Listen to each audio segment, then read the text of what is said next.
जरा सोचिए, एक वक्त था जब ईरान अमेरिका का सबसे करीबी दोस्त हुआ करता था।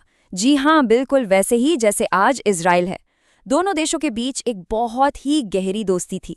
लेकिन फिर एक साल के अंदर ही कुछ ऐसा हुआ जिसने इस दोस्ती को हमेशा हमेशा के लिए दुश्मनी की आग में बदल दिया। चलिए आज इसी नाटकीय कहानी को समझते हैं कि कैसे ये दो देश पक्के सहयोगी से कट्टर दुश्मन बन गए। तो सवाल यही उठता है कि आखिर ऐसा क्या हो गया।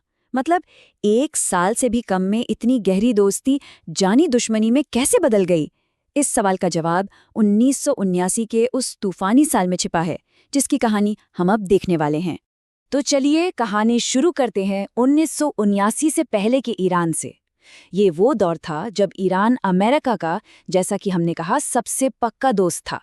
लेकिन इस दोस्ती की चमकदार सतह के नीचे एक क्रांति की आग बहुत धीरे धीरे सुलग रही थी, जो जल्द ही सब कुछ जलाने वाली थी। और ये बदलाव कोई छोटा मोटा नहीं था। इसे समझने के लिए देखिए, 1979 से पहले था शाह का ईरान, जहां पश्चिमी संस्कृति और राजशाही थी। और 1979 के बाद बना एक इस्लामिक गणराज्य, जो अमेरिका का सबसे बड़ा दुश्मन था। मतलब जमीन आसमान का फर्क, और वो भी सिर्फ कुछ ही महीनों के अंदर। अब इस पूरी कहानी की जड़ें जाती हैं 1953 में। उस वक्त अमेरिका की CIA और ब्रिटेन की MI6 ने मिलकर ईरान के लोकतांत्रिक प्रधानमंत्री मोहम्मद मुसद्दिक की सरकार को गिरा दिया था। क्यों? क्योंकि मुसद्दिक ने ईरान के तेल को विदेशी कंपनियों के कंट्रोल से निकालकर देश की संपत्ति बना दिया था। उनकी जगह सत्ता में बिठाया गया शाह रजा पहलवी को, जो एक तरह से कठपुतली शासक थे। उनके राज में ईरान का तेल वापस पश्चिमी देशों के हाथ में चला गया, और शाह ने अपनी क्रूर खुफिया पुलिस सवाख के दम पर हर तरह के विरोध को कुचल दिया। अब शाह ने ईरान को, आप कह सकते हैं, मॉडर्न बनाने के लिए एक व्हाइट रेवोल्यूशन यानी श्वेत क्रांति शुरू की। पर असल में ये एक तरह का जबरदस्ती का पश्चिमीकरण था। ईरान के शहरों में बार खुलने लगे, वेस्टर्न फैशन आम हो गया, और मैगजीन में ऐसी तस्वीरें छपने लगीं जो देश के पारंपरिक और धार्मिक लोगों को बिल्कुल पसंद नहीं आई। और इसी वजह से ईरानी समाज बुरी तरह दो हिस्सों में बंट गया। और समाज में जो ये खाई पैदा हुई ना, बस वही चिंगारी बनी जिससे आगे चलकर क्रांति की आग भड़की। शाह और उनके पश्चिमी तौर तरीकों के खिलाफ लोगों का गुस्सा अब एक ऐसे ज्वालामुखी में बदल चुका था जिसे रोक पाना लगभग नामुमकिन था। इसके बाद तो घटनाएं बहुत ही तेजी से आगे बढ़ीं। सितंबर 1978 में ब्लैक फ्राइडे के दिन शाह की सेना ने प्रदर्शनकारियों पर गोलियां चला दी, और इससे आंदोलन और भी ज्यादा भड़क गया। कुछ ही महीनों में, यानी जनवरी 1979 तक, हालात इतने बेकाबू हो गए कि शाह को देश छोड़कर भागना पड़ा। और फिर फरवरी में क्रांति के सबसे बड़े नेता अयातुल्लाह खुमैनी निर्वासन से वापस लौटे। उनके स्वागत में तेहरान की सड़कों पर करीब 50 लाख लोग उतर आए थे। और खुमैनी ने आते ही सबसे पहला काम क्या किया? उन्होंने शाह की व्हाइट रेवोल्यूशन को पूरी तरह से पलट दिया और अपनी इस्लामिक रेवोल्यूशन का आगाज किया। देखते ही देखते सारे बार बंद कर दिए गए और पश्चिमी संस्कृति की जगह इस्लामी शरिया कानून ने ले ली। ईरान हमेशा के लिए बदल चुका था। लेकिन एक घटना ऐसी थी जिसने अमेरिका और इस नए ईरान के बीच दुश्मनी की लकीर को, समझिए, पत्थर पर खींच दिया। और वो था तेहरान में अमेरिकी दूतावास पर कब्जा। एक ऐसा संकट जो पूरे 444 दिनों तक चलने वाला था। तो हुआ ये कि अमेरिका ने देश छोड़ के भाग चुके शाह को कैंसर के इलाज के लिए अपने यहाँ पनाह दे दी। ईरानियों के लिए ये एक बहुत बड़ा धोखा था। उन्हें लगा कि अरे, अमेरिका तो एक ऐसे अपराधी को बचा रहा है जिस पर वो मुकदमा चलाना चाहते हैं। पूरे देश में गुस्से की एक लहर दौड़ गई। और फिर 4 नवंबर 1979 को वही हुआ जिसका डर था। ईरानी छात्रों की एक गुस्साई भीड़ ने तेहरान में अमेरिकी दूतावास पर धावा बोल दिया और अंदर मौजूद 52 अमेरिकी राजनयिकों और नागरिकों को बंधक बना लिया। और ये कोई एक दो दिन की बात नहीं थी। इन 52 बंधकों को पूरे 444 दिनों तक कैद में रखा गया।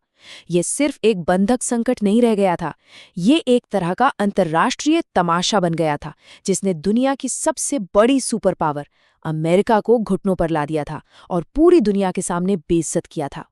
तो अब दोनों देशों के बीच की जो खींचतान थी वो एकदम साफ थी। ईरान की मांग थी, शाह को हमारे हवाले करो ताकि उसे सजा दी जा सके। अमेरिका ने इससे साफ साफ इनकार कर दिया। जवाब में अमेरिकी राष्ट्रपति जिमी कार्टर ने ईरान की $12 अरब की संपत्ति फ्रीज कर दी, जिससे हालात और भी ज्यादा बिगड़ गए। महीने बीतते जा रहे थे, लेकिन कोई हल नहीं निकल रहा था। आखिरकार अमेरिका ने एक बहुत ही हताश और बेहद जोखिम भरा कदम उठाने का फैसला किया, बंधकों को जबरदस्ती छुड़ाने का। और इस खतरनाक खुफिया मिशन को नाम दिया गया ऑपरेशन ईगल क्लॉ। अब ये जो प्लान था ना, वो किसी हॉलीवुड फिल्म की स्क्रिप्ट जैसा लगता था, लेकिन था बहुत ही पेचीदा। प्लान ये था कि अमेरिकी C-130 प्लेन और हेलीकॉप्टर रात के अंधेरे में ईरान के रेगिस्तान में उतरेंगे। वहां से कमांडोज की एक टीम तेहरान में घुसकर दूतावास से बंधकों को छुड़ाएगी। फिर सबको पास के एक स्टेडियम में लाया जाएगा, जहां से हेलीकॉप्टर उन्हें उठाकर वापस रेगिस्तानी बेस पर लाएंगे और फिर वहां से प्लेन के जरिए ईरान से बाहर। लेकिन कहते हैं ना, जब किस्मत खराब हो तो बस शुरू से ही सब कुछ गलत होने लगा। मिशन की कामयाबी के लिए कम से कम 6 हेलीकॉप्टरों की जरूरत थी। भेजे गए थे 8, लेकिन एक तो अचानक रेतीला तूफान आ गया और ऊपर से कुछ तकनीकी खराबी हो गई। नतीजा 3 हेलीकॉप्टर बेकार हो गए। अब बचे सिर्फ 5। मिशन शुरू होने से पहले ही रद्द करना पड़ा। लेकिन तबाही यहीं खत्म नहीं हुई। जल्दबाजी में लौटते वक्त एक और भयानक हादसा हो गया। एक हेलीकॉप्टर सीधे C-130 ट्रांसपोर्ट प्लेन से जा टकराया और इस भयानक टक्कर में 8 अमेरिकी सैनिक मारे गए। मतलब ये मिशन एक पूरी तरह से विनाशकारी नाकामी थी।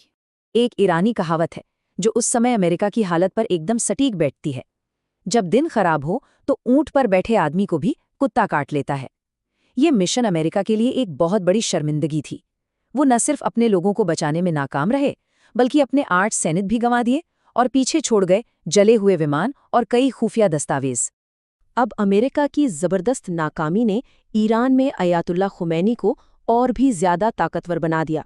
उन्होंने इस मौके का पूरा फायदा उठाया, अपनी सत्ता को मजबूत करने के लिए और ईरान को अपनी सोच के हिसाब से एक नया रूप देने के लिए। इसके लिए उन्होंने एक नई राजनीतिक और सैन्य व्यवस्था की नींव रखी। और इस नए ईरान की बुनियाद एक बहुत ही खास सिद्धांत पर रखी गई, जिसे कहते हैं विलायत-ए-फ़क़ीह। इसका सीधा सा मतलब है सबसे बड़े धर्मगुरु का शासन। यानी देश का आखिरी फैसला कोई नेता या राष्ट्रपति नहीं, बल्कि एक सर्वोच्च धार्मिक नेता करेगा और वही देश का संरक्षक होगा, जब तक कि शिया इस्लाम के अंतिम इमाम मेहदी वापस नहीं आ जाते। और इसी सिद्धांत से एक बड़ा ही अनोखा सिस्टम बना। देखिए, कहने को तो वहां जनता राष्ट्रपति और संसद को चुनती है, लेकिन असली ताकत सर्वोच्च नेता और कुछ ऐसी धार्मिक संस्थाओं के हाथ में है जिन्हें कोई चुनता नहीं। जैसे एक गार्जियन काउंसिल है जो ये तय करती है कि भाई चुनाव कौन लड़ सकता है और कौन नहीं। मतलब एक तरह का लोकतंत्र तो है, पर उसकी लगाम पूरी तरह से सर्वोच्च नेता के हाथ में है। अब खुमैनी को शाह की बनाई हुई पुरानी सेना पर जरा भी भरोसा नहीं था। उन्हें हमेशा ये डर लगा रहता था कि कहीं ये सेना तख्ता पलट ना कर दे। तो अपनी और इस क्रांति की हिफाजत के लिए उन्होंने एक नई और अपनी पूरी तरह से वफादार फौज बनाई, इस्लामिक रेवोल्यूशनरी गार्ड कॉर्प्स यानी IRGC। ये सेना सीधे सर्वोच्च नेता को रिपोर्ट करती है और इसका काम सिर्फ देश की नहीं, बल्कि इस नई इस्लामिक व्यवस्था की हिफाजत करना है। और फिर पूरे 444 दिनों के बाद उन बंधकों को आखिरकार रिहा कर दिया गया। लेकिन ईरान ने रिहाई का जो वक्त चुना ना, वो भी अपने आप में एक संदेश था। उन्होंने बंधकों को 20 जनवरी 1981 को ठीक उसी पल छोड़ा जब रोनाल्ड रीगन अमेरिका के नए राष्ट्रपति के तौर पर शपथ ले रहे थे।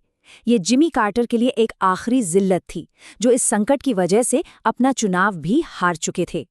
और 1979 की उसी आग में अमेरिका और ईरान का जो रिश्ता गढ़ा गया, वो आज तक दुश्मनी, पाबंदियों और गहरे अविश्वास में जल रहा है। तो सवाल यही है कि क्या 40 साल से भी ज्यादा पुरानी दुश्मनी की ये गांठ कभी खुल पाएगी? क्या ये टूटा हुआ रिश्ता कभी जुड़ पाएगा? इसका जवाब तो शायद आने वाला वक्त ही देगा।